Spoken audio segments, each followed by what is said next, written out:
अस्सलाम वालेकुम दोस्तों। उम्मीद है आप सब लोग ठीक होंगे।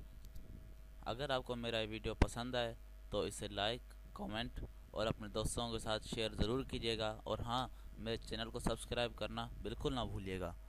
आज मैं आपको उसी सब्ज़ी के बारे में बताने जा रहा हूँ जिसका इस्तेमाल हजूर अलैहिस्सलाम खजूर के साथ किया करते थे। ये जानकर आप इस पर ज़रूर अमल करेंगे। जी हाँ, खीरा पाक व हिंद की मकबूल सब्ज़ी है जो हज़ारों साल से एशिया और अफ्रीका में काश्त की जा रही है। एक रिवायत के मुताबिक खीरा मगरबी एशिया में तकरीबन 3000 साल से काश्त किया जा रहा है।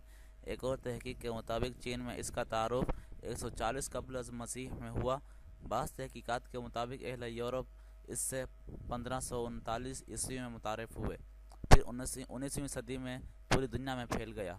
इसकी तकरीबन 30 से ज़ायद अक़साम हैं और ये तमाम एशिया में पाई जाती हैं। यह मौसम गर्मा की सब्ज़ी है। खीरे को आम तौर पर कच्चा खाया जाता है और इसका अचार भी डाला जाता है। कच्ची हालत में यह खुद जल्द हज़म नहीं होता, लेकिन दूसरी सब्ज़ियों और ख़ुराक को हज़म करने में मददगार साबित होता है। इसकी खासियत की वजह से यह बेहतरीन सलाद के तौर पर मशहूर है। खून में जब कोलेस्ट्रॉल बढ़ जाए तो खीरे का बतौर सलाद इस्तेमाल नहायत मुफीद साबित होता है।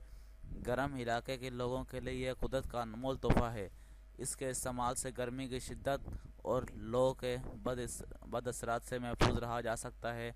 इसमें 90% पानी, 10% पोटाशियम, कैल्शियम, फौलादी नमकियात, नशास्ता बनाने वाले अज्जा के अलावा 3 ए, बी और डी विटामिन शामिल होते हैं। तंदुरुस्त मैदे वाला इंसान इसे 3 से 4 घंटों में हजम कर सकता है। खीरा गर्म तबीयत वालों के लिए बेहद मुफीद पाया गया है। यह प्यास की ज़्यादती का कुदरती इलाज है। अतबा के मुताबिक जिन लोगों के पेशाब में कैल्शियम, गैजेलियट, पीप और कमज़ोर रतूबतें आती हैं, उनके लिए खीरे का कसरत से इस्तेमाल फ़ायदेमंद साबित होता है। पाकिस्तानी खीरे की जिल्द चमकदार, साफ़ और मुलायम होती है, जबकि दीगर ममालिक के खीरे की जिल्द मोटी और दानेदार होती है। इसका पौधा एक रेंगने वाली बेल होती है। यह जिस्म को ठंडक पहुंचाता है। तबीयत में और ख़ास तौर पर मैदे में बेहद महसूस होने वाला खीरे से खाने से सुकून आ जाता है।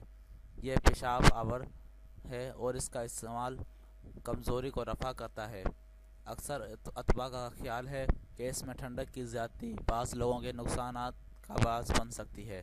ऐसे लोगों के लिए इसको मुतदिल बनाने के लिए इसके साथ कोई गर्म चीज़ खाना मुनासिब रहता है, जैसा कि हज़रत नबी करीम सल्लल्लाहु अलैहि वसल्लम इसके साथ खजूर खाते थे।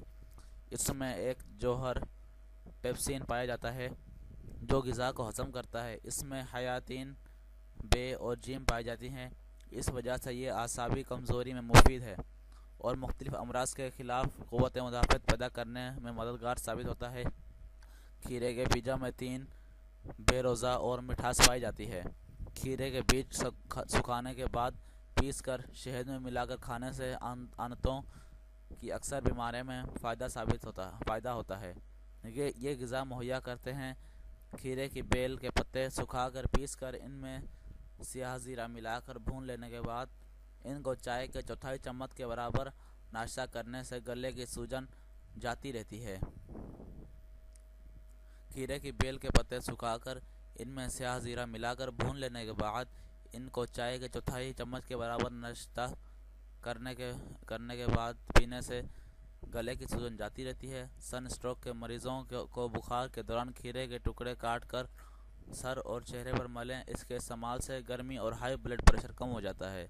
तो दोस्तों, आप लोगों ने सुना कि खीरा कितना मुफीद सब्ज़ी है और उसके इस्तेमाल से कितनी बीमारियों से बचा जा सकता है। अपने दोस्तों के साथ वीडियो ज़रूर शेयर करें और हाँ, मेरे चैनल को सब्सक्राइब करना बिल्कुल ना भूलिएगा। खुदा हाफिज़।